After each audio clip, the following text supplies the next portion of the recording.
Hi everyone, and welcome to Lecture 9 for CS230. Today we're going to discuss an advanced topic that will be kind of the marriage between deep learning and another field of AI, which is reinforcement learning. And we will see a practical application and how deep learning methods can be plugged in another family of algorithms. So it's interesting because deep learning methods and deep neural networks have been shown to be very good function approximators. Essentially, that's what they are. We're giving them data so that they can approximate a function. There are a lot of different fields which require these function approximators. And deep learning methods can be plugged in all these methods. This is one of these examples. So we'll first motivate the setting of reinforcement learning. Why do we need reinforcement learning? Why can't we use deep learning methods to solve everything? There are some set of methods that we cannot solve with deep learning. And reinforcement learning applications are examples of that. We will see an example to introduce an algorithm of a reinforcement learning algorithm called Q-learning. And we will add deep learning to this algorithm and make it deep Q-learning. As we've seen with generative adversarial networks and also deep neural networks, most models are hard to train. We had to come up with Xavier initialization, with dropout, with batch norm, and myriads of methods to make these deep neural networks train. In GANs, we had to use methods as well in order to train GANs and tricks and hacks. So here we will see some of the tips and tricks to train deep Q-learning, which is a reinforcement learning algorithm. And at the end, we will have a guest speaker coming to talk about advanced topics, which are mostly research, which combine deep learning and reinforcement learning. Sounds good? Okay, let's go. So deep reinforcement learning is a very recent field, I would say, although both fields are reinforcement learning has existed for a long time. Only recently, it's been shown that using deep learning as a way to approximate the functions that play a big role in reinforcement learning algorithms has worked a lot. So one example is AlphaGo, and you probably all have heard of it. It's Google DeepMind's AlphaGo has beaten world champions in a game called the game of Go, which is a very old strategy, old game. And the one on the right here, or on your right, human level control through deep reinforcement learning, is also a Google DeepMind paper that came out and hit the headlines on the front page of Nature, which is one of the leading multidisciplinary peer-reviewed journals in the world. And they've shown that with deep learning plugged in a reinforcement learning setting, they can train an agent that beats human level in a variety of games. And in fact, these are Atari games. So they've shown actually that their algorithm, the same algorithm reproduced for a large number of games, can beat humans on all of these games. Most of these games, not all of these games. So these are two examples. Although they use different sub-techniques of reinforcement learning, they both include some deep learning aspect in it. And today we will mostly talk about the human level control through deep reinforcement learning, also called Deep Q network, presented in this paper. So let's start with motivating reinforcement learning using the AlphaGo setting. This is a board of Go, and the picture comes from DeepMind's blog. So Go, you can think of it as a strategy game where you have a grid that is up to 19 by 19, and you have two players. One player has white stones and one player has black stones. And at every step in the game, you can position a stone on the board, on one of the grid cross. The goal is to surround your opponent, so to maximize your territory by surrounding your opponent. And it's a very complex game for different reasons. One reason is that you have to be, you cannot be short-sighted in this game. You have to have a long-term strategy.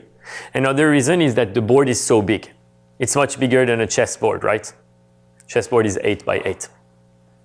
So let me ask you a question. If you had to solve or build an agent that solves this game and beats humans, or plays very well at least, with deep learning methods that you've seen so far, how would you do that?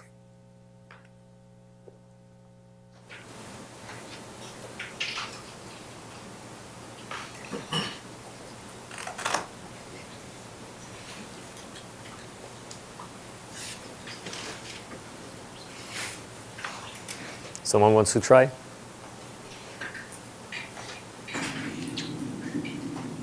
So let's say you have to collect a data set, because in classic supervised learning, we need a data set with X and Y.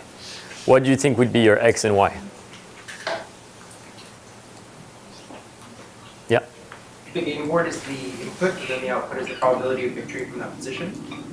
Okay, input is game board, and output is probability of victory in that position. So that's a good one, I think, input, output. What's the issue with that one?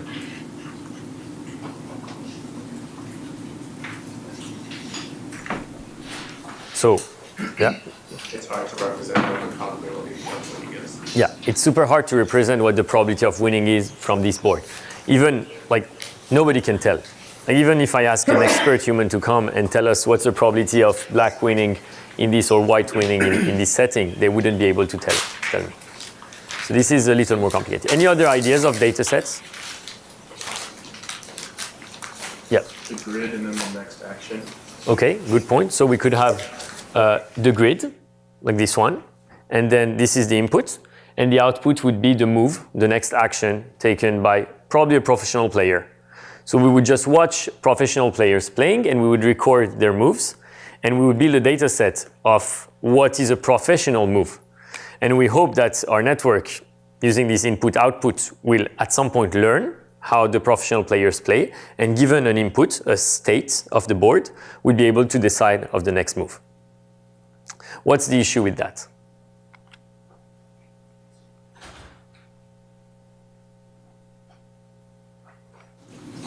Yep. You need a whole lot of data in terms of becoming a whole lot of versions of that. Yeah, you need a whole lot of data. Why? And you said it. You said because we need basically to represent all types of positions of the board, all states. So if we were actually, let's do that. If we were to compute the number of possible states of this board, what would it be?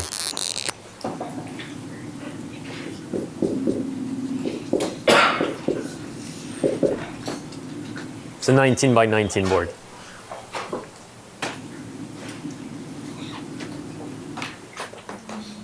Remember what we did with adversarial examples. We did it for pixels, right? Now we're doing it for a board. So what's the question first is, yeah, you want to try? 3 to the 19 squares. Yeah. 3 to the power 19 times 19, or 19 squared. Yeah, so why is it that? Why is it this? Each spot can have a seed, have no stone, a white stone or a black stone. Yeah. Each spot, and there are 19 times 19 spots, can have 3 states, basically, no stone, white stone, or black stone. So this is the all possible state. This is about 10 to the 170. So it's super, super big. So we can probably not get even close to that by observing professional players. First, because we don't have enough professional players, and because we're humans and we don't have infinite lives, so the professional players cannot play forever. They might get tired as well. So one issue is the state space is too big. Another one is that the ground truth probably would be wrong. It's not because you're a professional player that you will play the best move every time, right? Every player has their own strategy. So the ground truth we're having here is not necessarily true, and our network might not be able to beat these human players. What we're looking into here is an algorithm that beats humans. Okay? Second one, too many states in the game, as you mentioned. And third one, we will likely not generalize. The reason we will not generalize is because in classic supervised learning, we're looking for patterns. If I ask you to build an algorithm to detect cats versus dogs, it will look for what the pattern of a cat is versus what the pattern of a dog is, and the convolutional filters will learn that. In this case, it's about a strategy. It's not about a pattern. So you have to understand the process of winning this game in order to make the next move. You cannot generalize if you don't understand this process of long-term strategy. So we have to incorporate that. And that's where RL comes into place. RL is reinforcement learning, a method that could be described with one sentence as automatically learning to make good sequences of decision. So it's about the long term. It's not about the short term. And we would use it generally when we have delayed labels, like in this game. The label that you mentioned at the beginning was probability of victory. This is a long-term label. We cannot get this label now, but over time, the closer we get to the end, the better we are at seeing the victory or not. And it's to make sequences of decisions. So we make a move, then the opponent makes a move, then we make another move. And all the decisions of these moves are correlated with each other. Like you have to plan in advance. When you're human, you do that. When you play chess, when you play Go. So examples of RL applications can be robotics, and it's still a research topic, how deep RL can change robotics. But think about having a robot walking from here, and you want to send it there. You want to send the robot there. What you're teaching the robot is, if you get there, it's good, right? It's good, you achieved the task. But I cannot give you the probability of getting there at every point. I can help you out by giving you a reward when you arrive there and let you trial and error. So the robot will try and randomly initialize, the robot will just fall down at first, get a negative reward. Then repeat. This time the robot knows that it shouldn't fall down, it shouldn't go down. It should probably go this way. So through trial and error and reward on the long term, the robot is supposed to learn this pattern. Another one is games, and that's the one we will see today. Games can be represented as a set of reward for a reinforcement learning algorithm. So this is where you win, this is where you lose. Let the algorithm play and figure out what winning means and what losing means until it learns. Okay? The problem with using deep learning is that the algorithm will not learn because this reward is too long term. So we're using reinforcement learning. And finally, advertisement. So a lot of advertisements are real-time bidding. So you want to know, given a budget, when you want to invest this budget. And this is a long-term strategy planning as well that reinforcement learning can help with. Okay, so this was the motivation of reinforcement learning. We're going to jump to a concrete example that is a super vanilla example to understand Q-learning. So let's start with this game or environment. So we call that an environment generally, and it has several states. In this case, 5 states. So we have these states and we can define rewards, which are the following. So let's see what is our goal in this game. We define it as maximize the return or the reward on the long term. And what is the reward is the numbers that you have here that were defined by a human. So this is where the human defines the reward. Now what's the game? The game has 5 states. State 1 is a trash can and has a reward of +2. State 2 is a starting state, initial state. And we assume that we would start in the initial state with a plastic bottle in our hand. The goal would be to throw this plastic bottle in a can. If it's the trash can, we get +2. If we get to state 5, we get to the recycle bin and we can get +10. Super important application. State 4 has a chocolate. So what happens is if you go to state 4, you get a reward of 1 because you can eat the chocolate and you can also throw the chocolate in the recycle bin, hopefully. Does the setting make sense? So these states are of 3 types. One is the starting state, initial, which is brown. The normal state, which is not a starting, neither a starting nor an ending state, and it's gray. And the blue states are terminal states. So if we get to the terminal state, we end up a game or an episode, let's say. Does the setting make sense? Okay, and here are 2 possible actions. You have to move. Either you go on the left or you go on the right. An additional rule we'll add is that the garbage collector will come in 3 minutes, and every step takes you 1 minute. So you cannot spend more than 3 minutes in this game. In other words, you cannot stay at the chocolate and eat chocolate forever. You have to move at some point. Okay? So one question I'd have is, how do you define the long-term return? Because we said we want a long-term return. We don't care about short-term returns. what do you think is a good way to define a long-term return here? Yeah, Sum of the terminal states. the sum of the terminal states. No, the sum of how many points you have when you reach a terminal state. The sum of how many points you have when you reach a terminal state. So let's say I'm in state 2. I have 0 reward right now. If I reach the terminal state on the on your left, the +2, I get +2 reward, and I finish the game. If I go on the right instead, and I reach the +10, you're saying that the long-term return can be all the sum of the rewards I got to get there, so +11. So this is one way to define the long-term return. Any other ideas?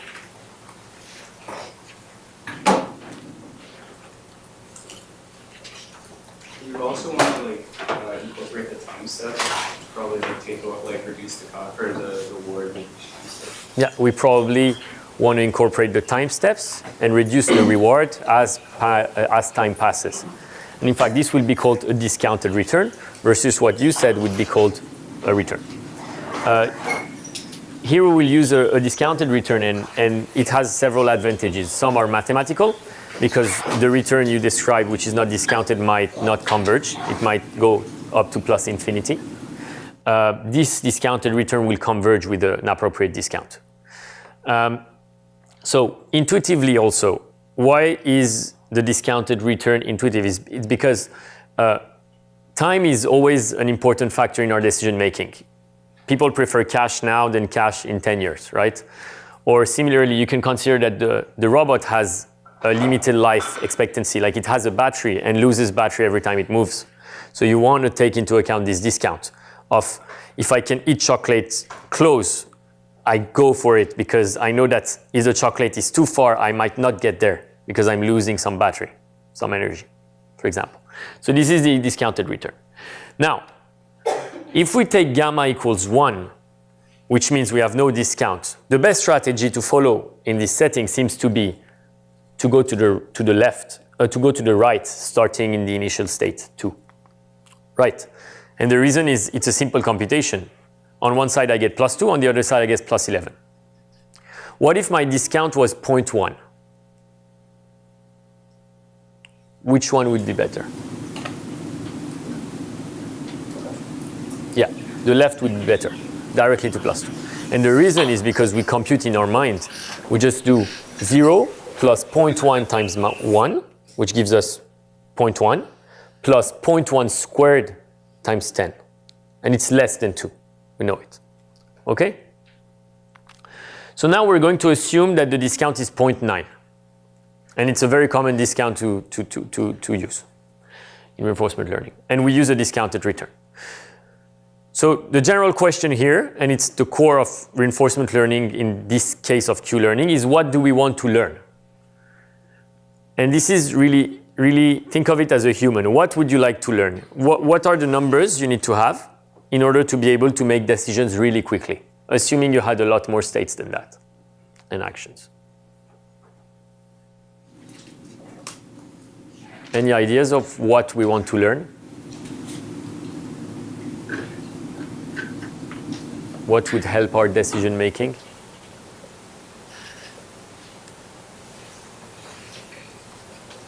Optimal action at each state. Optimal action at each state. Yeah.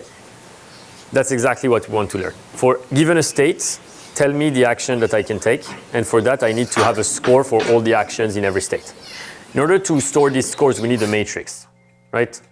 So this is our matrix. We will call it a Q table. It's going to be of shape number of states times number of actions. If I have this matrix of scores and the scores are correct, I'm in state 3, I can look on the third row of this matrix and look what's the maximum value I have. Is it the first one or the second one? If it's the first one, I go to the left. If it's the second one that is maximum, I go to the right. This is what we would like to have. Does that make sense, this Q table? So now, let's try to build a Q table for this example. If you had to build it, you would first think of it as a tree. Oh, and by the way, every entry of this Q table tells you how good it is to take this action in that state. State corresponding to the row, action corresponding to the column. So now how do we get there? we can build a tree, and that's similar to what we would do in our mind. We start in S2. In S2, we have two options. Either we go to S1, we get 2, or we go to S3 and we get 0. From S1, we cannot go anywhere, it's a terminal state. But from S3, we can go to S2 and get 0 by going back, or we can go to S4 and get 1. That makes sense? From S4, same. We can get 0 by going back to S3, or we can go to S5 and get plus 10. Now, here I just have my immediate reward for every state. What I would like to compute is the discounted return for all these states, because ultimately what should lead my decision making in a state is if I take this action, I get to a new state, what's the maximum reward I can get from there in the future? Not just the reward I get in that state.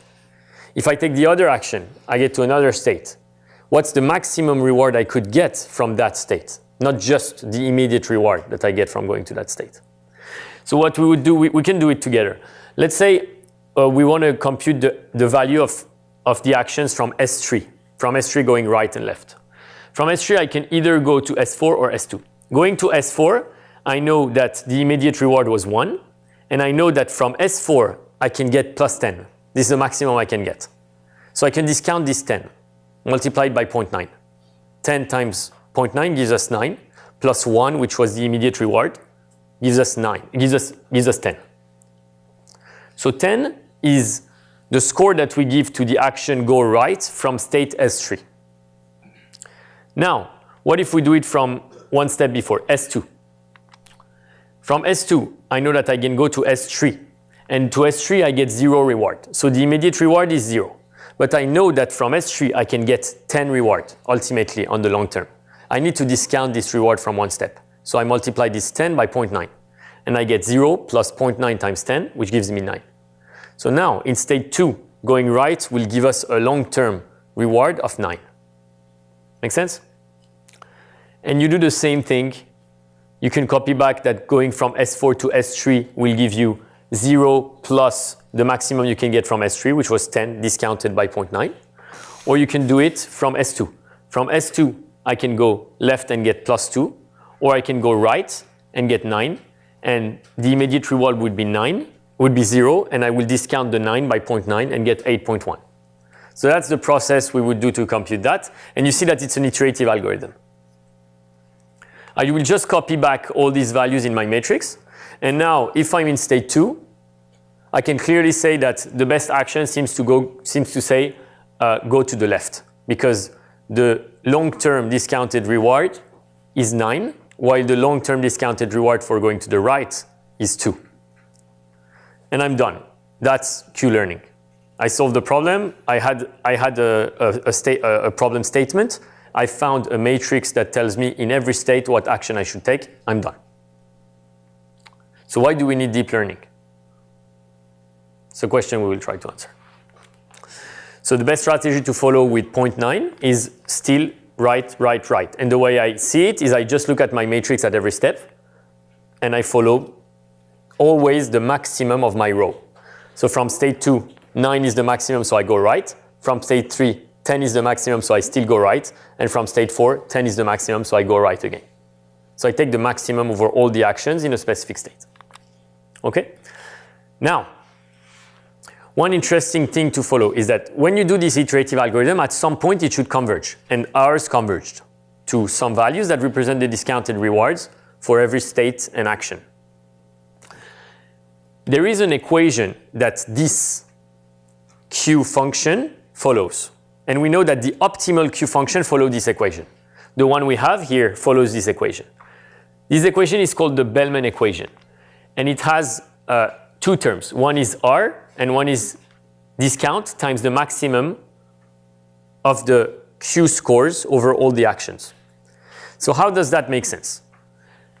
Given that you're in a state S, you want to know the score of taking action A in this state. The score should be the reward that you get by going there, plus the discount times the maximum you can get in the future. That's actually what we used in the iteration. Does this Bellman equation make sense?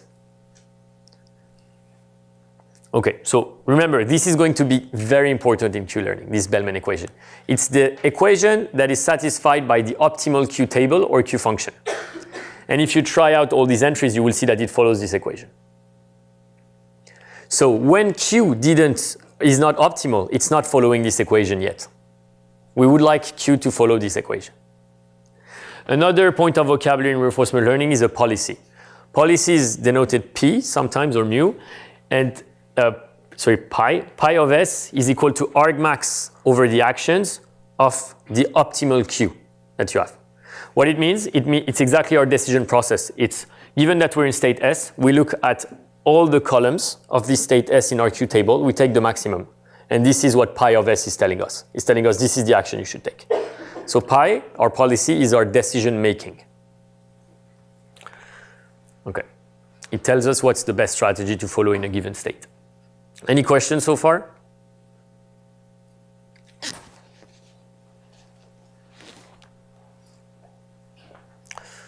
Okay, and so I have a question for you. Why is deep learning helpful? Yes? Number of states is not, it's way too large for Go. Yeah, that's the reason. Number of states is way too large to store a table like that. So like if you have a small number of states and number of actions, then easy, you can use a Q table. You can, at every step, look into the Q table. It's super quick and find out what you should do. But ultimately, this Q table will get bigger and bigger depending on the application, right?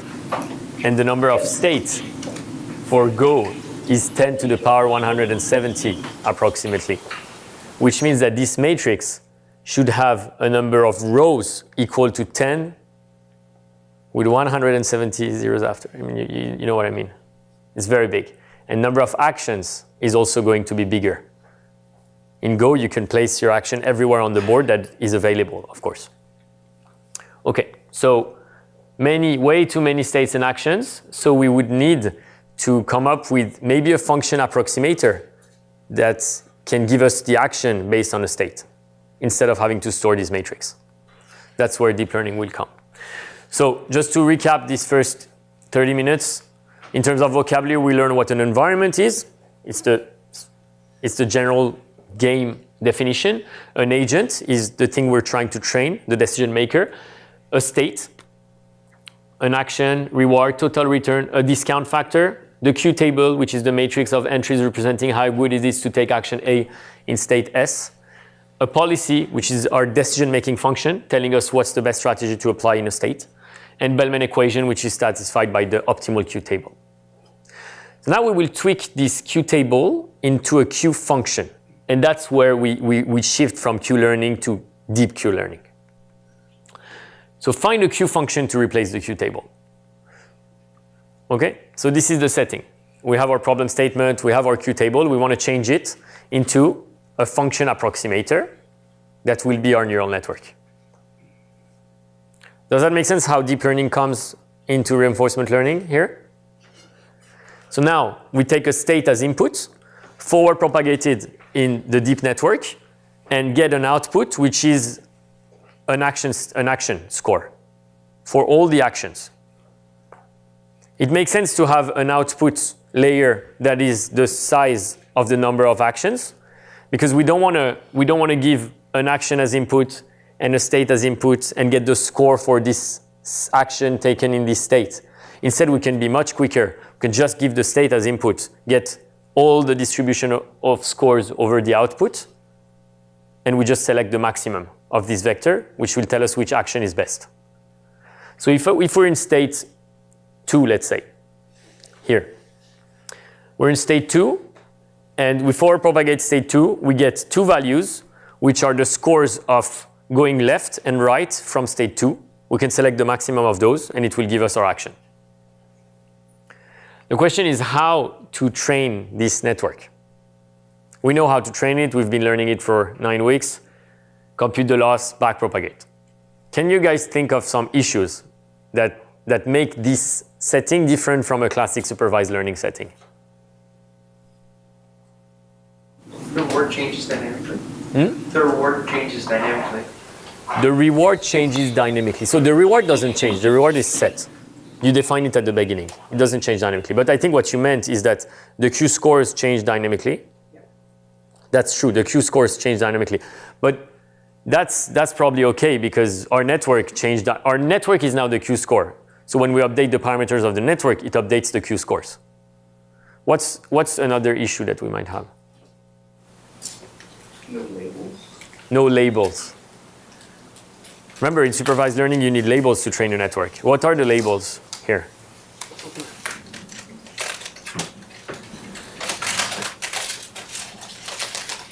And don't say compute the Q table, use them as labels. It's not going to work. Okay, so that's the main issue that makes this problem very different from classic supervised learning. So let's see how deep learning can be tweaked a little. And we want you to see these techniques because they're helpful when you read a variety of research papers. We have our network. Given a state gives us two scores that represent actions for going left and right from this state. The loss function that we'll define, is it a classification problem or a regression problem? Regression problem. Because the Q score doesn't have to be a probability between 0 and 1. It's just a score that you want to give. And that should mimic the long-term discounted reward. So in fact, the loss function we can use is the L2 loss function. Y minus the Q score squared. So let's say we do it for the Q going to the right. The question is, what is Y? What is the target for this Q? And remember, what I copied on the top of this slide is the Bellman equation. We know that the optimal Q should follow this equation. We know it. The problem is that this equation depends on its own Q. You know, like you have Q on both sides of the equation. It means if you set the label to be R plus gamma times max of Q stars, then when you will backpropagate, you will also have a derivative here. Let me go into the details. Let's define the target value. Let's assume that going left is better than going right at this point in time. So we initialize the network randomly. We forward propagate state 2 in the network, and the Q score for left is more than the Q score for right. So that's the action we will take at this point is going left. Let's define our target, Y, as the reward you get when you go left, immediate, plus gamma times the maximum of all the Q values you get from the next step. So let me spend a little more time on that because it's a little complicated. I'm in S. I move to S next using a move on the left. I get immediate reward R, and I also get a new state S prime, S next.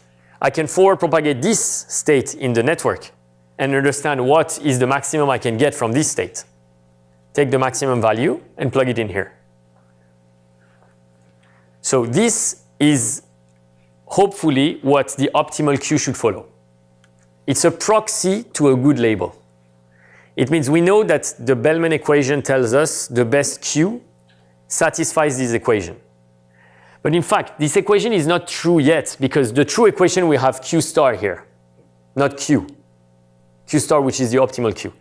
What we hope is that if we use this proxy as our label and we learn the difference between where we are now and this proxy, we can then update the proxy, get closer to the optimality, train again, update the proxy, get closer to optimality, train again, and so on.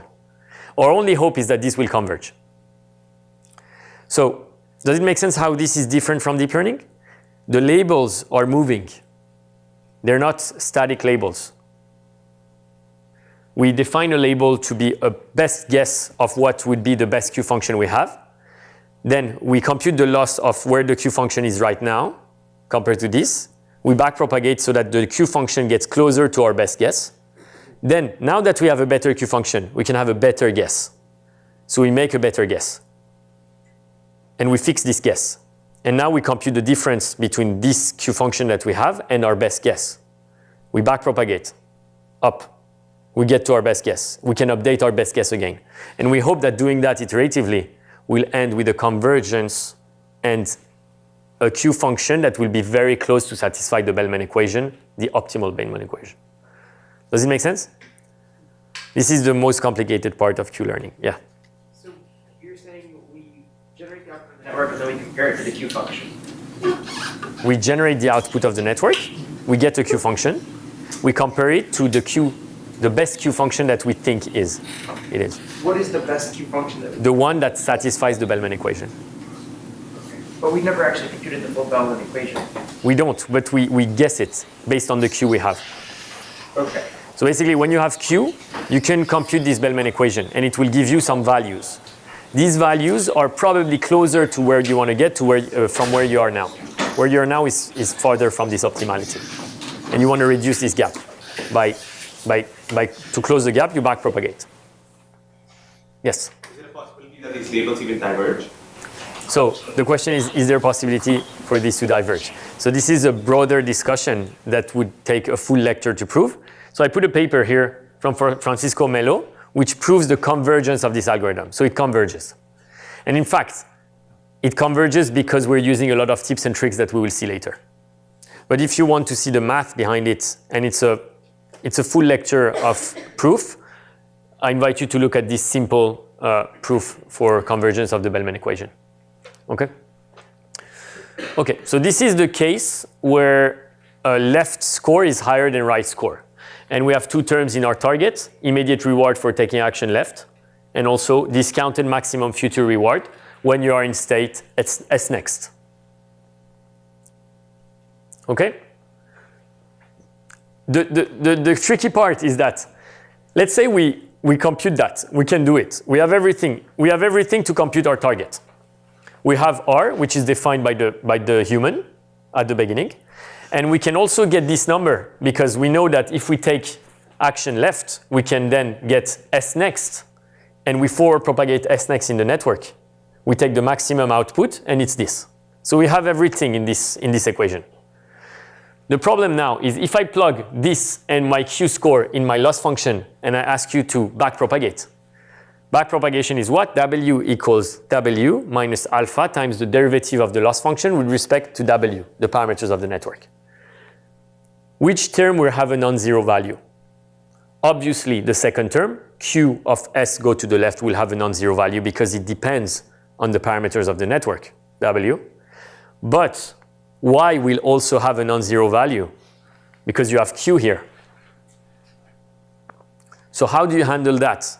You actually get a feedback loop in this backpropagation that makes the network unstable. What we do is that we consider this fixed.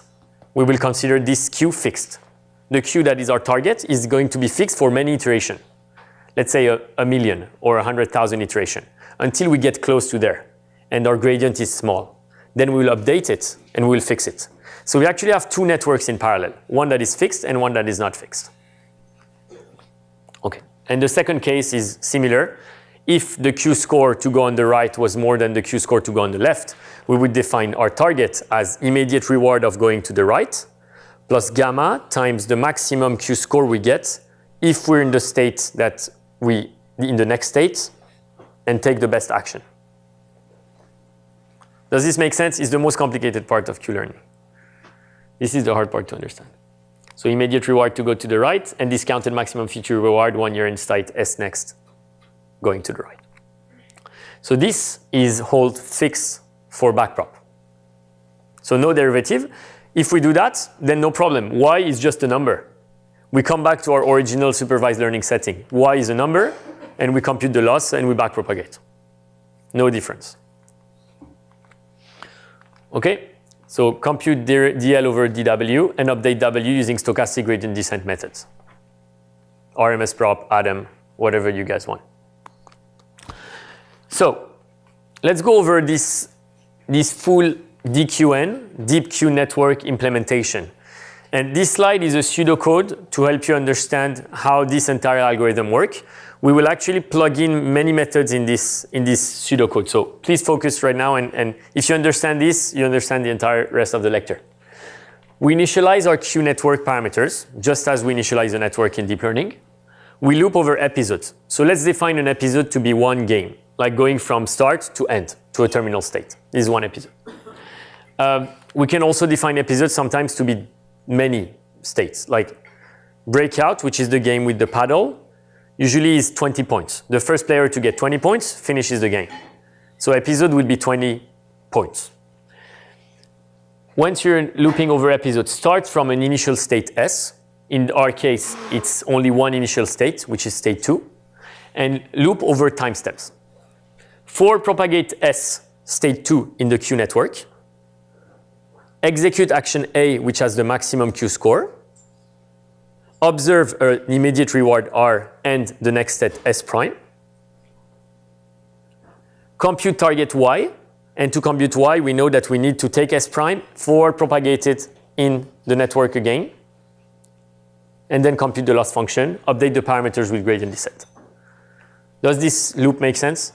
It's very close to what we do in general. The only difference would be this part. Like we compute target Y using a double forward propagation. So we forward propagate 2 times in each loop.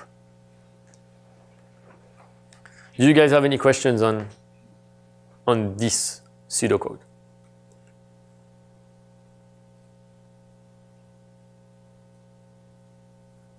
Okay. So we will now see a concrete application of a deep Q network. So this was the theoretical part. Now we're going to the practical part, which is going to be more fun.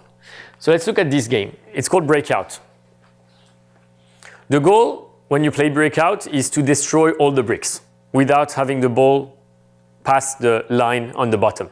So we have a paddle, and our decisions can be idle, stay where you are, move the paddle to the right, or move the paddle to the left. Right?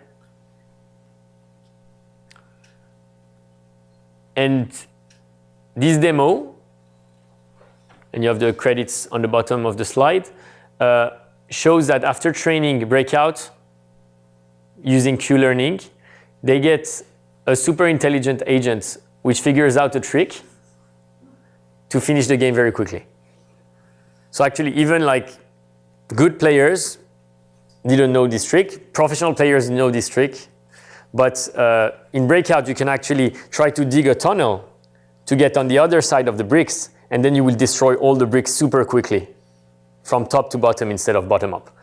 What's super interesting is that the network figured out this on its own without human supervision.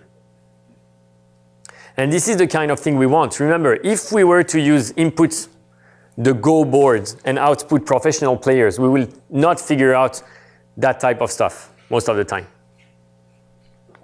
So my question is, what's the input of the Q network in this setting? Our goal is to destroy all the bricks, so play Breakout.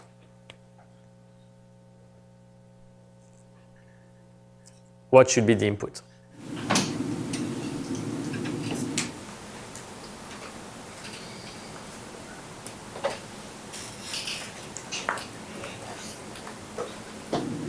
Try something. Yeah. Ball position of the board at the bottom, position of bricks. Position of the paddle, position of the bricks. What else? Ball position. Okay, yeah, I agree. So this is what we would call a feature representation. It means when you're in an environment, you can extract some features, right? And these are examples of features. Give me the position of the ball is one feature. Give me the position of the bricks, another feature. Give me the position of the paddle, another feature, which are good features for this game. But if you want to get the entire information, you'd better do something else.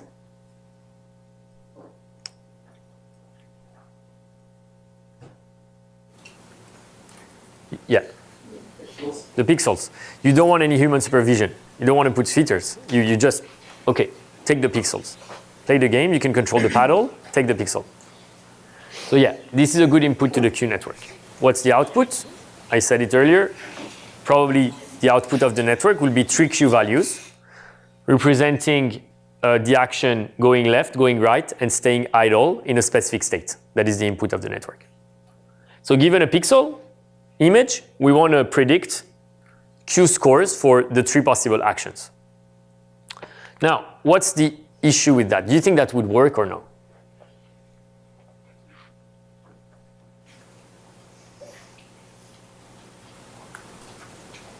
Can someone think of something going wrong here? Looking at the inputs.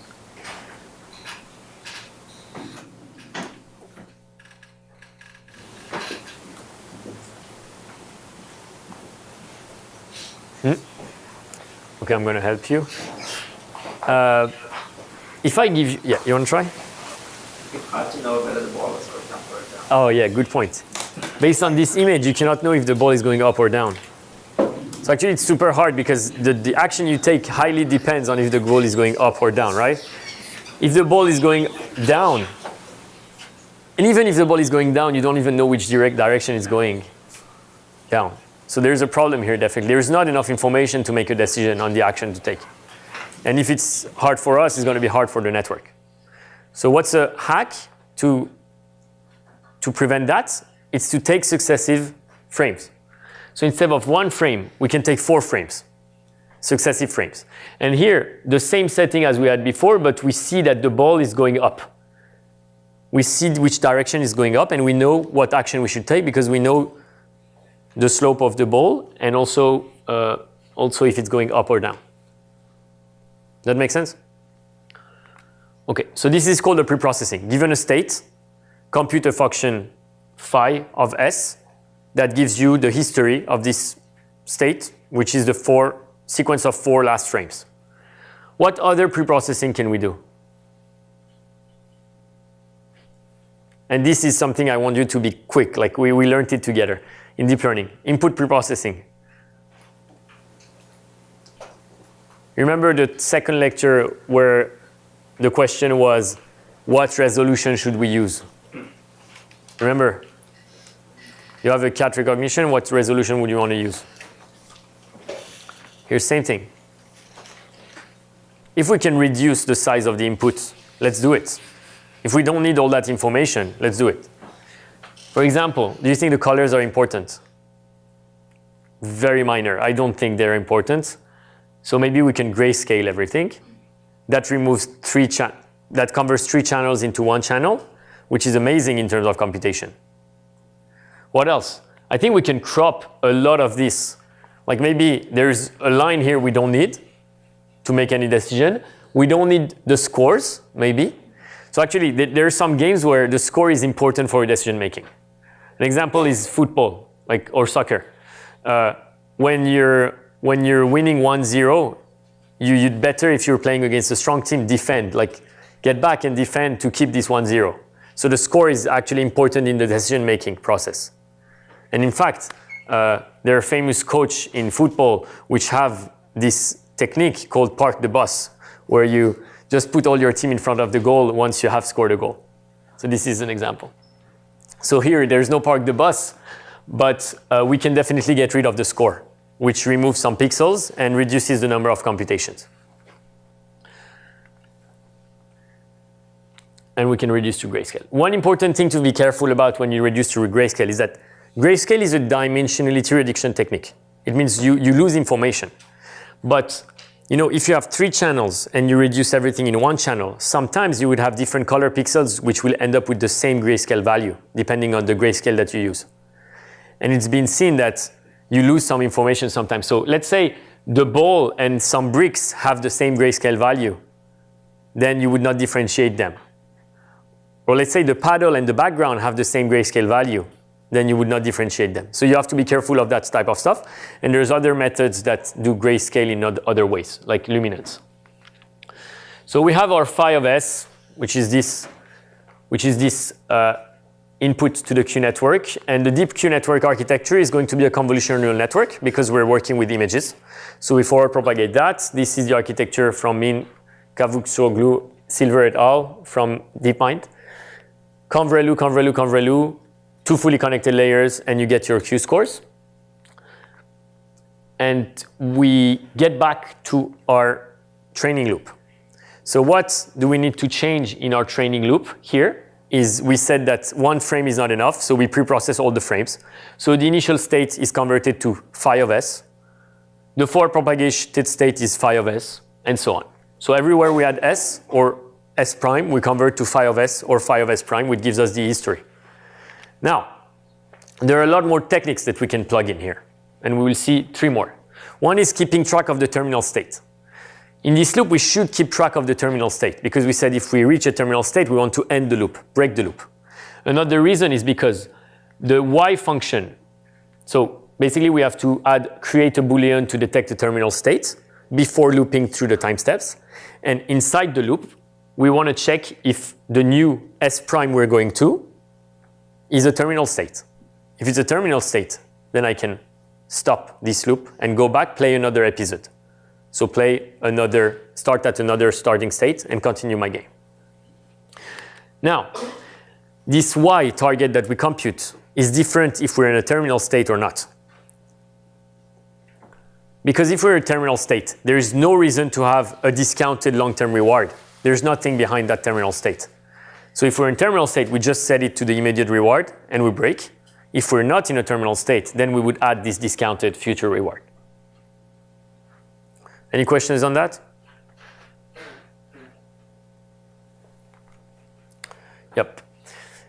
Another issue that we're seeing this, and which makes this reinforcement learning setting super different from the classic supervised learning setting, is that we only train on what we explore. It means I'm starting in a state S. I forward propagate this phi of S in my network. I get my vector of Q values. I select the best Q value, the largest. I get a new state because I can move now from state S to S prime. So I have a transition from S, take action A, get S prime. Or phi of S, take action A, get phi of S prime. Now this is what I will use to train my network. I can forward propagate phi of S prime again in the network and get my Y target, compare my Y to my Q, and then back propagate. The issue is I may never explore this state transition again. Maybe I will never get there anymore. It's super different from what we do in supervised learning, where you have a data set and your data set can be used many times. With batch gradient descent or with any gradient descent algorithm, one epoch, you see all the data points. So if you do 2 epochs, you see every data point 2 times. If you do 10 epochs, you see every data point 10 times. So it means that every data point can be used several times to train your algorithm in classic deep learning that we've seen together. In this case, it doesn't seem possible because we only train when we explore and we might never get back there. Especially because the training will be influenced by where we go. So maybe there's some places where we will never go because while we train and while we learn, it will kind of direct our decision process and we will never train on some parts of the game. So this is why we have other techniques to keep this training stable. One is called experience replay. So as I said, here's what we are currently doing. We have phi of S, forward propagate, get A. From taking action A, we observe an immediate reward R and a new state phi of S prime. Then from phi of S prime, we can take a new action A prime, observe a new reward R prime, and a new state phi of S prime prime, and so on. And each of these is called a state transition and can be used to train. This is one experience, leads to one iteration of gradient descent. E1, E2, E3, experience 1, experience 2, experience 3. And the training will be train on experience 1, then train on experience 2, then train on experience 3. What we're doing with experience replay is the following. We will observe experience 1. Because we start in a state, we take an action, we see another state and a reward, and this is called experience 1. We will create a replay memory. You can think of it as a data structure in computer science, and you will place this experience 1 tuple in this replay memory. Then from there, we will experience 2. We will put experience 2 in the replay memory. Same with experience 3, put it in the replay memory, and so on. Now, during training, what we will do is we will first train on experience 1 because it's the only experience we have so far. Next step, instead of training on E2, we will train on a sample from E1 and E2. It means we will take one out of the replay memory and use this one for training. But we will still continue to experiment something else. And we will sample from there. And at every step, the replay memory will become bigger and bigger. And while we train, we will not necessarily train on the step we explore. We will train on a sample, which is the replay memory, plus the new state we explore. Why is it good? Is because E1, as you see, can be useful many times in the training. And maybe E1 was a critical state, like it was a very important data point to learn our Q function. And so on, and so on. Does the replay memory make sense? So several advantages. One is data efficiency. We can use data many times. Don't have to use one data point only one time. Another very important advantage of experience replay is that if you don't use experience replay, you have a lot of correlation between the successive data points. So let's say the ball is on the bottom right here, and the ball is going to the top left. For the next 10 data points, the ball is always going to go to the top left. And it means the action you can take is always the same. It actually doesn't matter a lot because the ball is going up. But most likely you want to follow where the ball is going. So the action will be to go towards the ball for 10 actions in a row. And then the ball will bounce on the wall and on the top and go back down here, down to the bottom left, to the bottom right. What will happen if your paddle is here is that for 10 steps in a row, you will send your paddle on the right. Remember what we said when we asked the question, if you had to train a cat versus dog classifier with batches of images of cats, batches of images of dog, train first on the cats, then trains on the dogs, then trains on the cats, then trains on the dogs. We will not converge because your network will be super biased towards predicting cat after seeing 10 images of cat, super biased with predicting dogs when it sees 10 images of dog. That's what's happening here. So you want to decorrelate all these experiences. You want to be able to take one experience, take another one that has nothing to do with it, and so on. This is what experience replay does. And the third one is that you're basically trading computation and memory against exploration. Exploration is super costly. The state space might be super big. But you know you have enough computation, probably. You can have a lot of computation, and you have memory space. Let's use an experience replay. Okay? So let's add experience replay to our code here. The transition resulting from this part is added to the replay memory D and will not necessarily be used in the iteration space. So what's happening is we forward propagate phi of s. We observe a reward and an action, and this action leads to a state phi of s prime. This is an experience. Instead of training on this experience, I'm just going to take it, put it in the replay memory. Add experience to replay memory. And what I will train on is not this experience, is a sample random mini batch of transition from the replay memory. So you see, we're exploring, but we're not training on what we explore. We're training on the replay memory. But the replay memory is dynamic. It changes. And update using the sample transitions. So the sample transition from the replay memory will be used to do the update. That's the hack. Now, another hack the last hack we want to talk about is exploration versus exploitation. So as a human, let's say you're commuting to Stanford every day, and you know the road you're commuting at. You know it. You always take the same road, and you're biased towards taking this road. Why? Because the first time you took it, it went well, and the more you take it, the more you learn about it. Not that it's good to know the tricks of how to drive fast, but like, you know the tricks, you know that this light is going to be green at that moment, and so on. So you build a very good expertise in this road, super expert. But maybe there's another road that you don't want to try that is better. You just don't try it because you're focused on that road. You're doing exploitation. You exploit what you already know. Exploration would be, okay, let's do it. I'm going to try another road today. I might get late to the course, but maybe I will have a good discovery, and I will like this road, and I will take it later on. There's a trade-off between these two, because the RL algorithm is going to figure out some strategies that are super good, and will try to do local search in these to get better and better. But you might have another minimum that is better than this one, and you don't explore it. Using the algorithm we currently have, there is no trade-off between exploitation and exploration. We are almost doing only exploitation. So how to incentivize this exploration? You guys have an idea?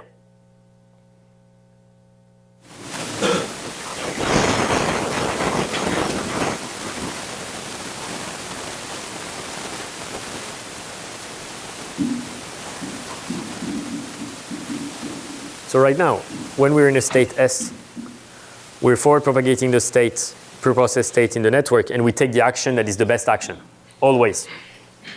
So we're exploiting. We're exploiting what we already know. We take the best action. Instead of taking this best action, what can we do? Yep. Monte Carlo sampling? Monte Carlo sampling. Good point. Another one. You wanted to try something else? Could have a parameter that's the ratio of times you take the best action versus exploring another action. Okay, take a hyperparameter that tells you when you can explore, when you can exploit. Is that what you mean? Yeah, that's a good point. So I think that's a solution. You can take a hyperparameter that is a probability telling you with this probability, explore. Otherwise, with 1 minus this probability, exploit. That's what we're going to do. So let's look why exploration versus exploration doesn't work. We're in initial state 1, S1. And we have 3 options. Either we go using action A1 to S2 and we get reward of 0. Or we go to use action 2, get to S3 and get reward of 1. Or use action 3 and go to S4 and get a reward of 1,000. So this is obviously where we want to go. We want to go to S4 because it has the maximum reward and we don't need to do much computation in our head. It's simple, there's no discount, it's direct. Just after initializing the Q networks, you get the following Q values. 4 propagate S1 in the Q network and get 0.5 for taking action 1, 0.4 for taking action 2, 0.3 for taking action 3. So this is obviously not good, but our network, it was randomly initialized. What it's telling us is that 0.5 is the maximum, so we should take action 1. So let's go. Take action 1, observe S2, you observe a reward of 0. Our target, because it's a terminal state, is only equal to the reward. There's no additional term. So we want our target to match our Q. Our target is 0, so Q should match 0. So we train, and we get the Q that should be 0. Does that make sense? Now, we do another round of iteration. We're in S1, we get back to the beginning of the episode. We see that our Q function tells us that action 2 is the best because 0.4 is the maximum value. It means go to S3. I go to S3, I observe reward of 1. What does it mean? It's a terminal state, so my target is 1. Y equals 1. I want the Q to match my Y, so my Q should be 1. Now I continue. Third step, up. Q function says go to A2. I go to A2. Nothing happens. I already matched the reward. Fourth step, go to A2. You see what happens? We will never go there. We will never get there because we're not exploring. So instead of doing that, what we're saying is that 5% of the time, take a random action to explore. And 95% of the time, follow your exploitation. Okay? So that's where we add it. With probability epsilon, the hyperparameter, take random action A. Otherwise, do what we were doing before. Exploit. Does that make sense? Okay, cool. So now we plugged in all these tricks in our pseudocode, and this is our new pseudocode. So we have to initialize the replay memory, which we didn't have to do earlier. In blue, you can find the replay memory added lines. In orange, you can find the added lines for checking the terminal state. And in purple, you can find the added lines related to epsilon greedy exploration versus exploitation. And finally, in bold, the pre-processing. Any questions on that? So that's we wanted to see a variant of how deep learning can be used in a setting that is not necessarily classic supervised learning setting. And you see that the main advantage of deep learning in this case is it's a good function approximator. The convolutional neural network can extract a lot of information from the pixels that we were not able to get with other networks. Okay, so let's see what we have here. We have our super Atari bot that's going to dig a tunnel and is going to destroy all the bricks super quickly. It's cool to see that after building it. So this is work from DeepMind's team, and you can find this video on YouTube. Okay. Another thing I wanted to say quickly is what's the difference between with and without human knowledge. You will see a lot of papers mentioning that this algorithm was trained with human learned knowledge. or this algorithm was trained without any human in the loop. Why is human knowledge very important? Like, think about it. Just playing one game as a human and teaching that to the algorithm will help the algorithm a lot. When the algorithm sees this game, what it sees, it's pixels. What we see when we see that game, we see that there is a key here. We know the key is usually a good thing. So we have a lot of context, right, as a human. We know I'm probably going to go for the key. I'm not going to go for this thing, no? Same, ladder. What is a ladder? We directly identify that the ladder is something we can go up and down. We identify that this rope is probably something I can use to jump from one side to the other. So as a human, there's a lot more background information that we have even without knowing it, without realizing it. So there's a huge difference between algorithms trained with human in the loop and without human in the loop. This game is actually Montezuma Revenge. The DQN algorithm, when the paper came out in Nature, the second version of the paper, they showed that they beat human on 49 games that are the same type of games as Breakout. But this one was the hardest one. So they couldn't beat human on this one. And the reason was because there's a lot of information. And also the game is very long. So it's called Montezuma Revenge. And I think Ramtin Keramati is going to talk about it a little later. But in order to win this game, you have to go through a lot of different stages. And it's super long. So it's super hard for the algorithm to explore all the state space. Okay, so that said, I will show you a few more games that the DeepMind team has solved. Pong is one, Sequest is another one, and Space Invaders that you might know, which is probably the most famous of the three. Actually, no. Okay, so that said, I'm going to hand in the microphone to, we're lucky to have an RL expert. So Ramtin Keramati is a fourth-year PhD student in RL, working with Professor Brunskill at Stanford. And he will tell us a little bit about his experience, and he will show us some advanced applications of deep learning and RL and how these plug in together. Thank you. Thanks, Ken, for the introduction. Okay, can everyone hear me now? All right, good. Cool. Okay, first, I have like 8-9 minutes. I have more? Okay, great. Okay, first question. After seeing that lecture so far, like how many are you thinking that RL is actually cool? Like honestly. That's like, oh, that's a lot.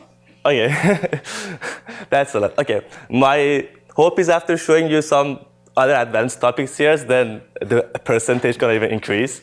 So let's see. It's almost impossible to talk about like advancement in RL like recently without mentioning AlphaGo.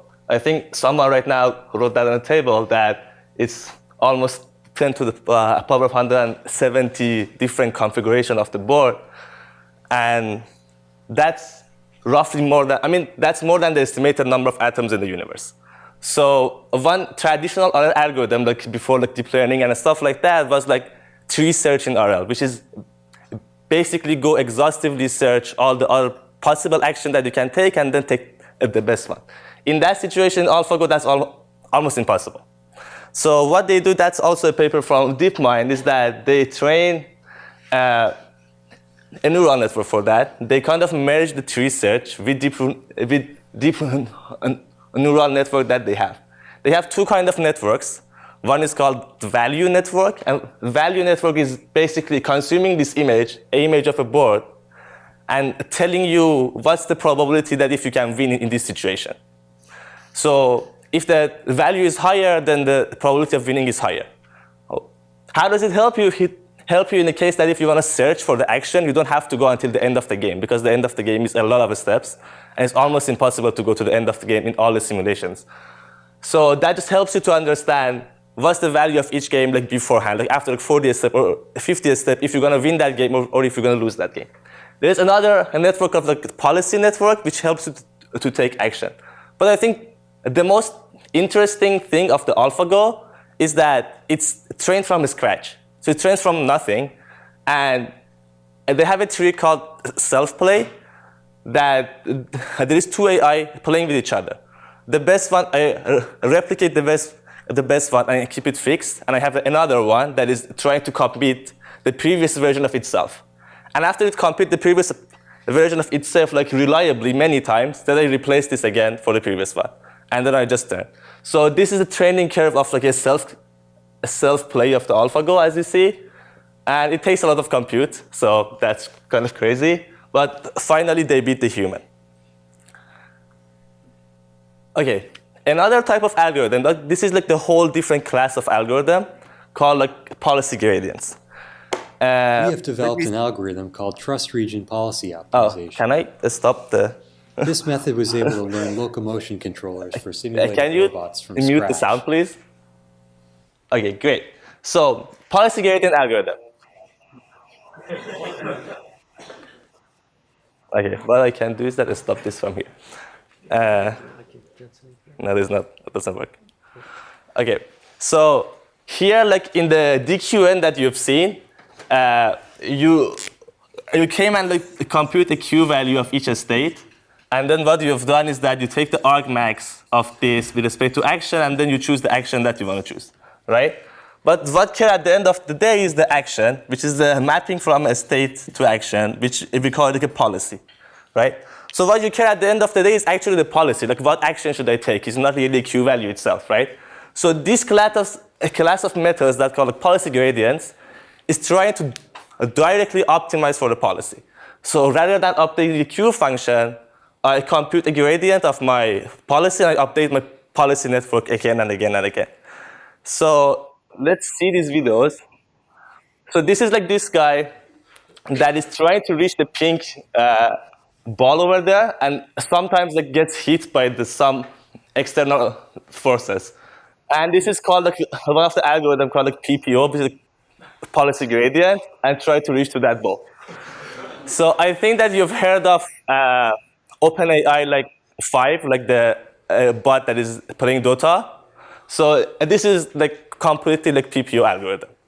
And they have like a lot of compute showing that, and I guess I have the numbers here. They use like 180 years of play in one day. This is how much compute they have. So that's funny. There is another even funnier video. It's called competitive self-play. Again, the same idea with policy gradient. Is that you put two agents in front of each other and they try to beat each other. And if they beat each other, they get a reward. The most interesting part is that, for example, in that game, the purpose is just to pull the other one out, right?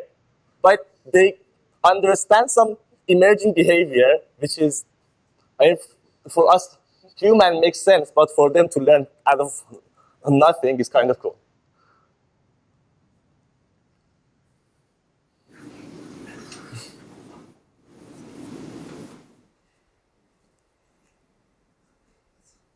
So there's like one risk here that when they're playing, okay, this guy is trying to kick the ball inside. One risk here is to overfit.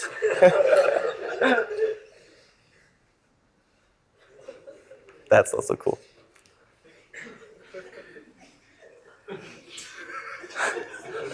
Okay, one technical point before we move. One technical point here is that here, wait, where is that? No, the next one. Okay, here that two agents are playing with each other, and we are just updating the person with the best other agent like previously. We are doing like a self-play. Is that you overfit to the actual agent that you're in front of you. So the agent in front of you is powerful, but you might overfit to this. And if I put the agent that is not that powerful, but is using a simple trick that the powerful agent like never uses, then you might just lose the game, right? So one trick here to make it more stable is that rather than playing against only one agent, you alternate between different versions of the agent itself, so it all like learns all the skill together. It doesn't overfit to the stuff. So there is another thing called like meta-learning. Meta-learning is a whole different algorithms again, and the purpose is that a lot of tasks are like similar to each other, right? Like for example, walking to left and walking to right and like walking in front direction, they're like same task essentially. So the point is, rather than training on a single task, which is like go left or go right, You train a distribution of tasks that are similar to each other. And then the idea is that for each specific task, I should learn with like a very few gradient steps. So very few updates should be enough for me. So if I learn, okay, play this video, is like at the beginning, this agent that has been trained with meta learning before doesn't know how to move. But just look at the number of gradient steps. Like after 2 or 3 gradient steps, it totally knows how to move. That's normally takes a lot of steps to train. But that's only because of the meta learning approach that we've used here.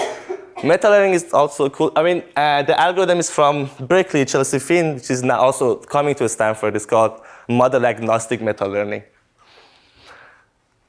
So, all right, another point, this very interesting game, Montezuma Revenge, that Kian talked. How much time do you have? Okay, so you've seen exploration, exploitation dilemma, right? So it's bad if you don't explore, you're gonna fail many times. So if you do the exploration with the scheme that you just saw, like we call epsilon greedy, this is the map of the Montezuma game.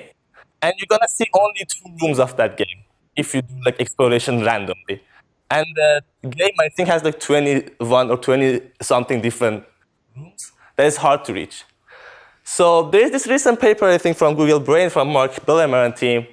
It's called Unifying the Count-Based Methods for Exploration. Exploration is essentially a very hard challenge, mostly in the situation that the reward is sparse. For example, in this game, the first reward that you get is when you reach the key, right? And from top to here, it's almost like 200 steps. And getting the number of actions after 200 steps exactly right by like random exploration is almost impossible. So you're never gonna do that. What a very interesting trick here is that you kind of keep a count on how many times you visited a state. And then if you visit a state that has like fewer counts, then you give a reward to the agent. So we call it the intrinsic reward. So it's kind of makes the. Continue. Okay, keep that.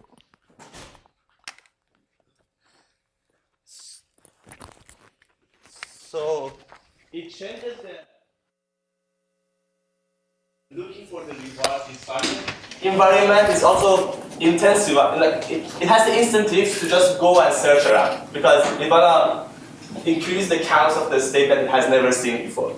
So this gets the agent to actually explore a lot more. So it just goes down, visit like different rooms and stuff like that. So this game is interesting. If you search, there's a lot of people that recently are claiming to solve the game. And it's a huge research on like who can get the highest reward of this game. And it's just fun also to see the agent play. Any question on that?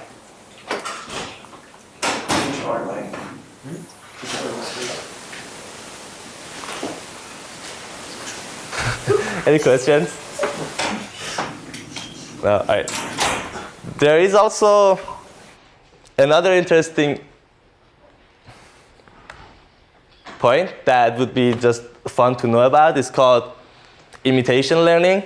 Imitation learning is the case that, well, I mean, RL agent, so sometimes you don't know the reward. Like, for example, in Atari games, the reward is like very well defined, right? If I get the key, I get the reward. That's just obvious.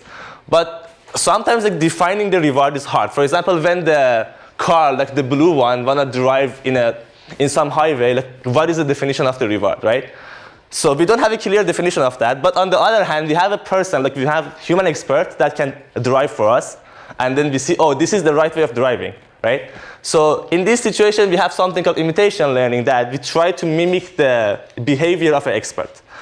So not exactly copying this, because if we copy this and then you show us a completely different state, then we don't know what to do. But from now we learn. And this is like one example. And there is a paper that called Generative Adversarial Imitation Learning, which was like from Stefano's group here at Stanford. And that was also interesting.